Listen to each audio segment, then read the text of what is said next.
Hello, fellow Cisconians, and welcome to our classroom-exclusive podcast brought to you by Dominic Raffaelli, Anthony Gola, and Evan Harzer, and myself, James Martin.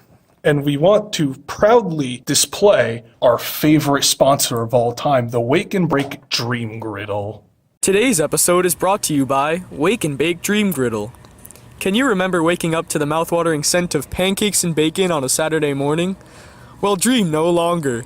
With the Wake and Bake Dream Griddle, you can wake up to the smell of a delicious breakfast every morning. This beautiful piece of equipment is composed of a state-of-the-art alarm clock and an automatically timed griddle which perfectly prepares your breakfast favorites right at your bedside. With the Dream Griddle, every morning you can feel like a child again. The Wake and Bake Dream Griddle is the perfect way to jumpstart your day. Thank you, Wake and Bake. Now, I always like to think about how we always use the internet, and we really don't know what it is, right?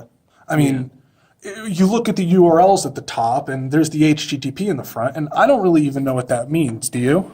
Well, Jamie, HTTP is a requested response protocol that stands for Hypertext Transfer Protocol.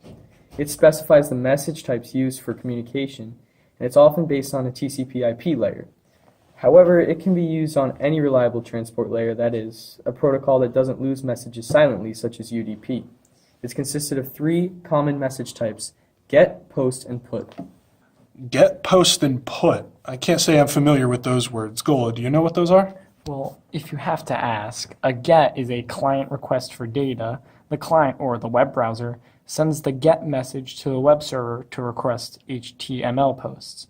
A POST uploads data files to the web server, such as form data, and a PUT uploads resources or content to the web server, such as an image. Thanks, Gola, though I'm not going to lie. Half of those went straight over my head. Though, what about the websites with the little lock at the top left of my screen? The ones with HTTPS? Do you know about that, Dom? HTTPS stands for Hypertext Transfer Protocol Secure. The S is replaced in there, stands for secure, and it's a way to transfer messages. HTTP messages are sent to the server in plain text.